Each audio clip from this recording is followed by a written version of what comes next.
12 ugly things older adults do, and what's really behind them. A raw, honest, and ultimately uplifting reflection. It's strange, isn't it? The way we talk about aging, like it's this gentle, graceful descent into wisdom. Like every wrinkle is a badge of honor and every gray hair a crown of experience. But the truth is messier. Aging is not always poetic. It's not always wise or beautiful. Sometimes it's ugly. And no one really prepares you for that. There's a version of getting older that doesn't make it into the greeting cards.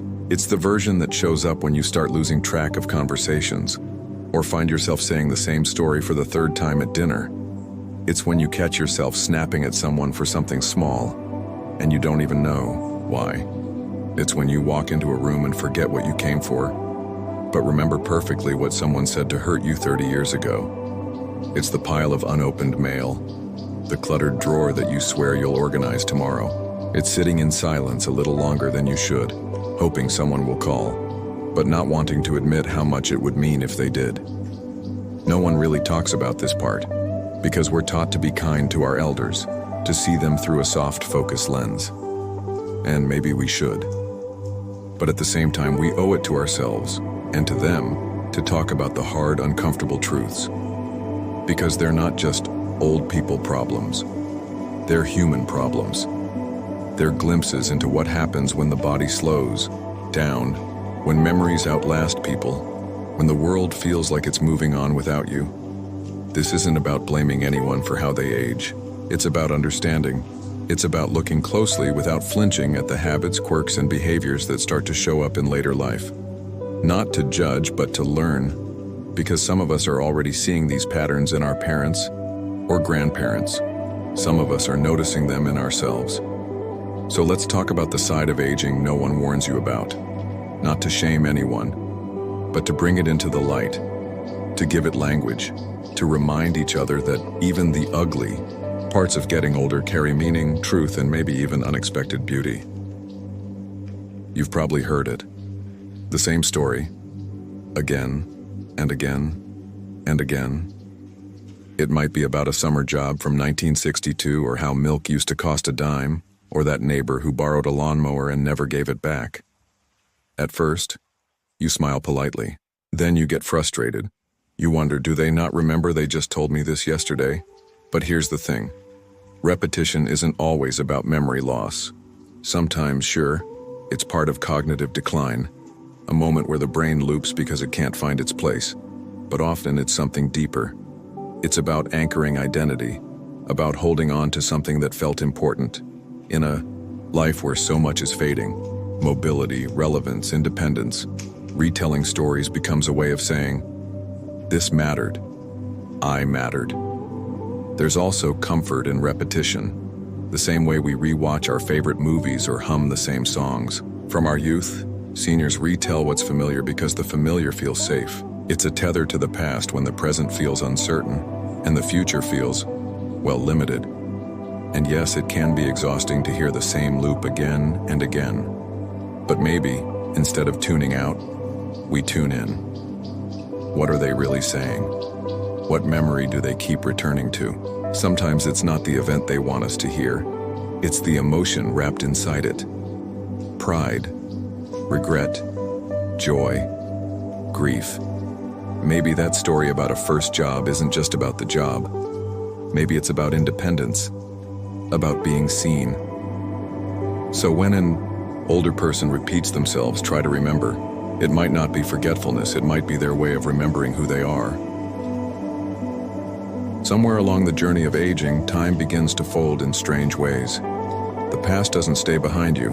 It starts showing up in front of you, playing like old film reels during quiet afternoons or long sleepless nights.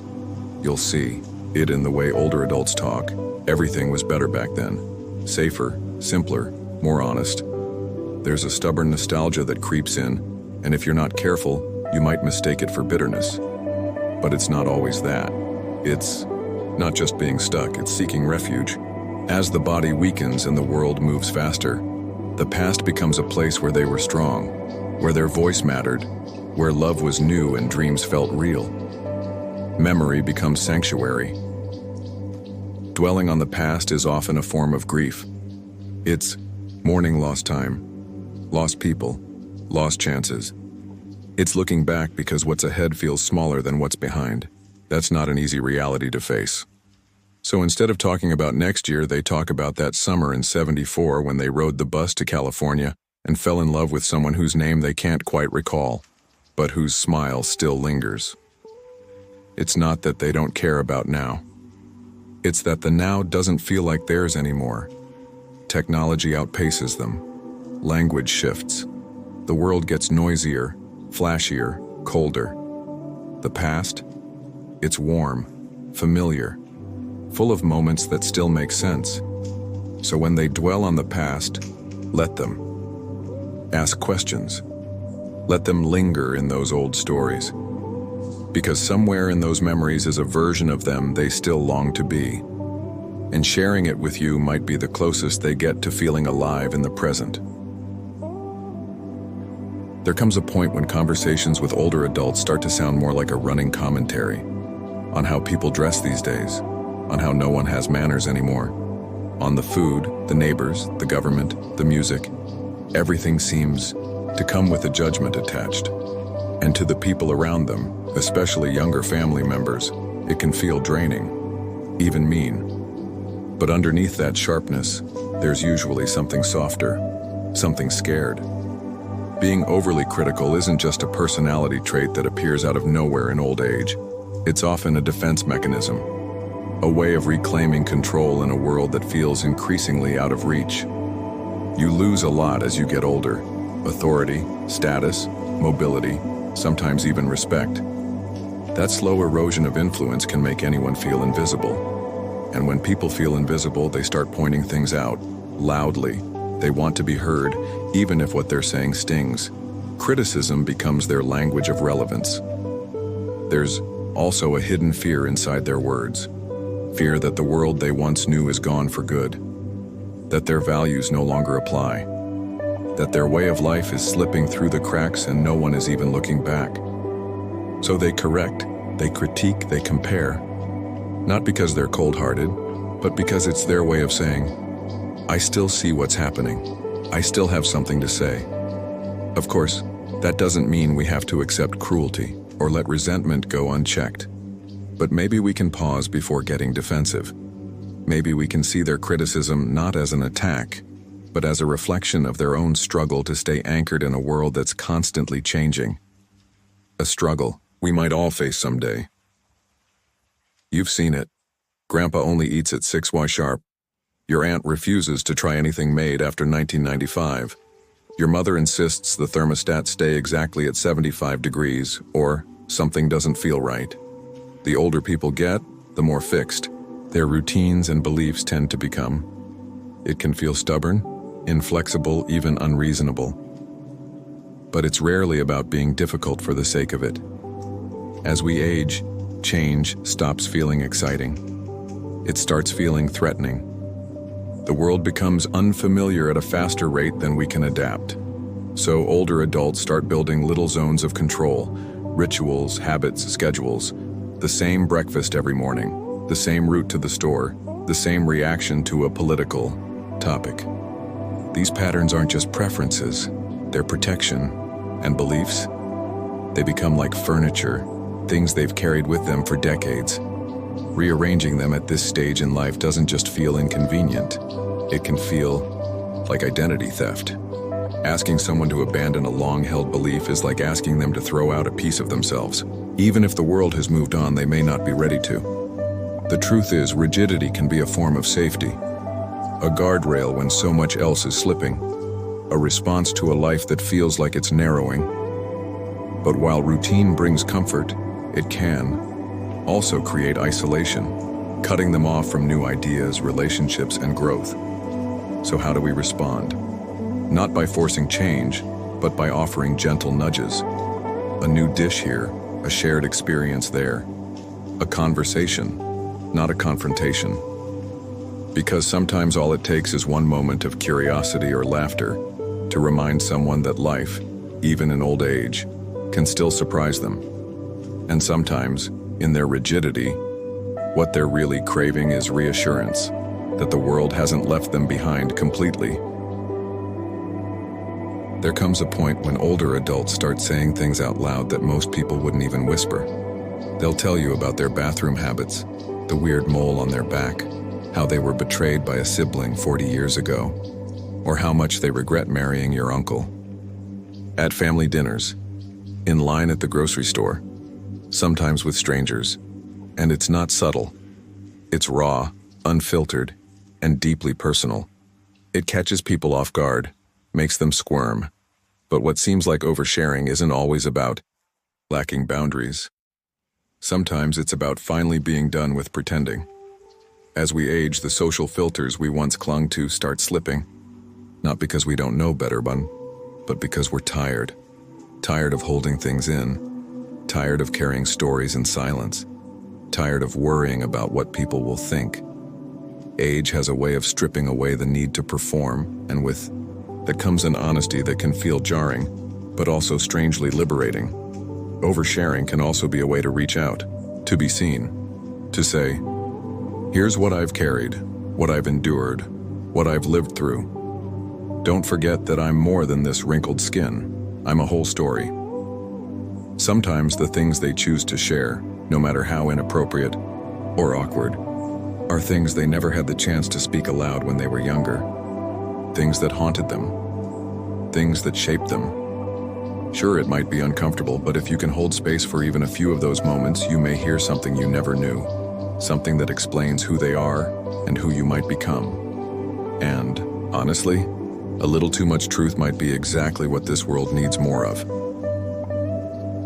Walk into the home of an aging parent or grandparent and you might see stacks of old magazines, expired coupons, plastic containers with no lids, a drawer full of used batteries, or 10 coats they haven't worn in years. And when you ask to throw something out, you'll hear, I might need that one day, or that belonged to your great uncle, it's important. But the clutter isn't just stuff. It's memory, it's comfort, it's control in a life where so much else is being taken away. As we grow older, letting go becomes harder, not just of possessions, but of emotions, identities, and old pain. That pile of junk mail might seem meaningless to you, but to them, it's a relic from a time when the mailbox was a source of connection. That broken clock might have stopped working years ago, but it ticked through moments that still matter, and emotionally, the same rule applies. They hold grudges, regrets, guilt. Sometimes forgiveness never came, and they've lived with that weight for decades. Sometimes they never got to say what they needed to say, so they replay it, quietly. Hold on to it like an old letter they can't throw out, even if it hurts. Letting go at that stage in life doesn't just mean making space. It can feel like erasing part of who they were. And when you've lived long enough to watch people, places, and entire versions of the world disappear, keeping things, physical or emotional, becomes a way of saying, this mattered. This existed. I existed. It's easy to judge the mess, harder to see the meaning. But if you look closer, sometimes what looks like junk is actually a story waiting to be told. And sometimes what needs cleaning out isn't the house, but the heart, and they may need help doing both. Gently, patiently, with care. At some point, conversations with older adults start sounding like a rotating reel of doctor visits, medications, symptoms, surgeries, and specialists. A simple, how are you, turns into a full medical briefing. They watch every ache, monitor every mole, keep folders of lab results.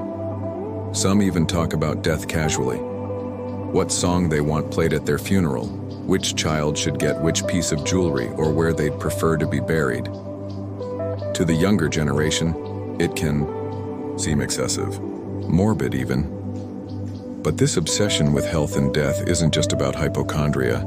It's about preparation, it's about fear, and it's about trying to make sense of what feels inevitable and out of their control.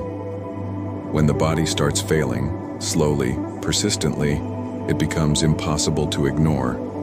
Pain becomes a daily companion. Breathing, digestion, balance, things they once did without thought, now require effort and attention. So of course they focus on it. When you spend most of your day trying to manage discomfort, it shapes your reality. But beneath that fixation on symptoms is something even more tender. The confrontation with mortality. The quiet, constant awareness that there are more years behind than ahead. Talking about death becomes a way of rehearsing for it, maybe to make peace with it, or maybe to soften the blow for those they'll leave behind. They don't always know how to say, "I'm scared," so they say, "My back hurts again," or, "I wonder how much longer I've got." It's not always a request for advice. It's a plea for presence, for someone to hear them, to sit with them, to not change the subject too quickly. Because at the heart of it, their obsession with health isn't just about living longer. It's about making sense of a life that's slowly letting go. One of the most heartbreaking contradictions of aging is this. Many older adults isolate themselves while desperately longing for connection. They don't answer the phone. They say no to visits. They make sharp comments that sting. And then, in the quiet afterward, they sit by the window and whisper, "No one comes around anymore." It's confusing for the people who love them. You try, you reach out, you offer help, and sometimes you get nothing but silence or snide remarks in return. But it's not because they don't care. It's because caring has started to feel dangerous. Getting close to people, especially as you get older, means risking more loss. And after decades of watching friends pass, spouses fade, children grow distant, and independence slip away, the walls go up. They'd rather push people away first than be left behind again. There's also pride involved. Needing help feels humiliating for many older adults. Accepting care feels like admitting defeat. So instead they pretend they're fine, they shut doors, they act cold. But it's armor, not truth. Loneliness becomes a quiet ache, one they can't always name. They don't want to beg for love, but they don't want to be forgotten either. So they test you. Withdraw to see if you'll come closer. Complain not just to vent, but to see if anyone's still listening. It's a pattern that hurts both sides. But if we understand where it comes from, grief, fear, pride, shame, we can meet it with compassion instead of frustration. Sometimes, all it takes is showing up anyway. Not because they asked, not because it's easy, but because deep down they still want to be chosen, even in the moments when they don't know how to ask. You're halfway through a sentence and suddenly, boom, they're speaking, loudly, over you, cutting in with a memory, an opinion, a correction, or a tangent that veers so far off course, you forget what you were even saying. It happens at the dinner table, during phone calls, even in group conversations where everyone else is trying to take turns. And yes, it can be frustrating, but here's what's usually behind it: a fear of being left out, or worse, left behind. As people age, they often feel themselves becoming invisible. Their ideas aren't as respected, their stories aren't as wanted. The world's pace has quickened, and many feel like it's racing past them. So when a thought comes to mind, they say it, immediately. Not out of rudeness, but urgency. They know if they don't speak now, they might forget. Or worse, never get the chance to say it at all. There's also a desire to connect, even if it comes out the wrong way. Talking over someone isn't always about dominating a conversation. It's sometimes about trying to belong in it, to be relevant, to be included, to matter. And let's be honest, after a lifetime of holding back, of waiting their turn, of deferring to bosses, spouses, or society, they might just feel like they've earned the right to say what they want, when they want. But that doesn't mean they're not listening. Sometimes their interruptions are just their way of saying, "I'm still here. I still have something to offer." Instead of getting angry, maybe we pause. Invite them back in, gently. Remind them that they don't have to fight to be heard. We're still listening. You never call anymore. I guess you're too busy for your old mom. Well, I suppose I'll just sit here alone again. They don't scream. They don't beg. But the words linger, heavy, like a quiet weight placed directly on your chest. Guilt is a powerful force, and many older adults wield it without even meaning to. It often slips out in sighs, in side comments, in that look they give when you mention a weekend plan that doesn't involve them. And it's easy to feel manipulated, like you're being emotionally blackmailed by someone who claims to love you. But here's the truth. Guilt trips are often born from grief. Grief over time that's gone, over roles that have changed, over a life that no longer revolves around them the way it used to. Parents spend decades being the center of your world, feeding you, guiding you, worrying about you. Then one day you grow up and their role shrinks. And while they're proud, they're also a little heartbroken. The calls get shorter, the visits get rarer, the house gets quieter. And somewhere deep down they wonder, did I matter enough to be remembered? They don't always know how to say, I miss you, so they say, you never come around anymore. They don't know how to say, I feel forgotten, so they say, I guess I'm just in the way. It doesn't make it okay.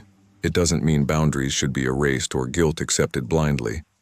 But if we understand where it comes from, we can respond not with defensiveness but with clarity, with kindness, with presence, when and how we are able. Because sometimes, what sounds like a guilt trip is actually a love letter in disguise, one written in fear but sealed with longing. You ask, how are you? And they smile. I'm fine, they say. But something in their eyes lingers too long. Something in the way they hold their breath before answering gives it away. Maybe you notice the pile of unopened bills on the table, or the way they move slower than last month, or how they've been skipping meals but swear they're just not hungry. You sense something's wrong, but they won't admit it. They won't talk about the pain, the confusion, the loneliness, the fear. Why? Because pride doesn't retire with age. In fact, it often grows stronger. For many older adults, admitting they're struggling feels like surrendering. They were raised to endure, not to expose. Vulnerability was seen as weakness. Asking for help, especially from their own children or caregivers, feels like failure, so they armor themselves in silence. They downplay symptoms, they hide letters, they laugh off memory lapses. They pretend everything's under control, even when the ground beneath them is crumbling. And the truth is, they're often not trying to deceive anyone. They're trying to protect you. They don't want to worry you. They don't want to be a burden. They want to keep some shred of dignity intact in a world that has already taken so much.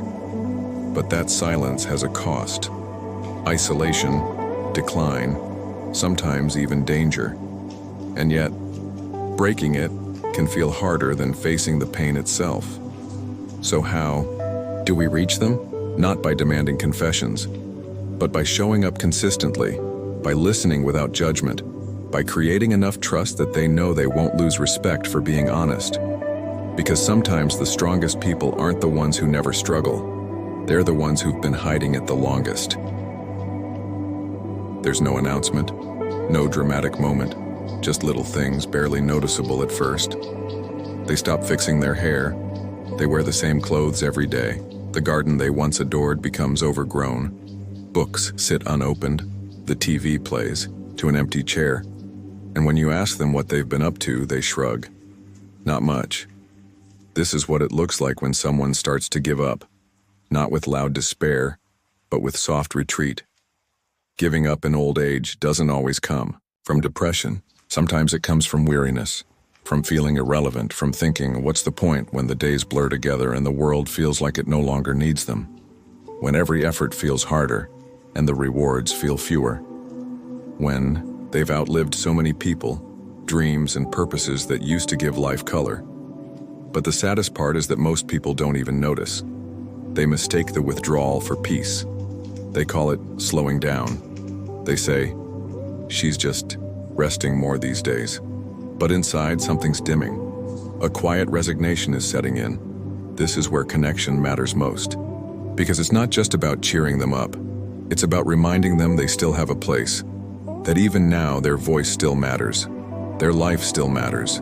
That there's still music to hear, stories to share, jokes to tell, skies to watch. Reigniting that spark doesn't require grand gestures. Sometimes it starts with an invitation. Tell me about your favorite memory. Or, teach me something you know that I don't. A walk, a shared cup of tea, a reason to get dressed, a reason to get up. Because even in the quiet moments, when they've stopped hoping, someone showing up with love can whisper the words they've forgotten how to believe. You still matter. So much of what we call ugly in aging isn't really ugly at all. It's human, messy, complicated, inconvenient, but deeply, achingly human. We see the repetition, the criticism, the rigidity, the withdrawal, and we label it as decline. But if we look closer, what we're really witnessing is a lifetime trying to hold itself together. We're seeing love wrapped in pride, fear dressed up as stubbornness, longing disguised as annoyance. These behaviors, the ones we avoid, complain about, joke about, they're often quiet signals. Signals that someone is still trying to feel seen, safe, and connected in a world that's quietly moving on without them. Yes, aging can bring out hard things. The filters disappear, the body weakens, the regrets speak louder. But these aren't flaws, they're evidence. Evidence of a person who has lived, endured, and held more than we'll ever fully understand. Maybe instead of cringing or turning away, we meet these ugly things with compassion, with curiosity, with presence. Because one day we'll be there too, sitting in that chair holding onto a story we're afraid the world has forgotten. One day someone might roll their eyes at us for telling the same joke again, for being too slow, too opinionated, too sad, too afraid. And on that day, we'll want what every aging person wants: to be loved as we are, not as we used to be. So let's practice that now. Let's stop pretending aging is always graceful. Let's stop turning away from the hard parts, and let's start sitting beside them, in the clutter, in the silence, in the tangled truths, saying, I see you, all of you, and I'm still here. Because in the end, aging isn't about becoming someone else. It's about revealing who we've been all along. And when we finally see that clearly, even the ugliest parts start to look a lot like grace.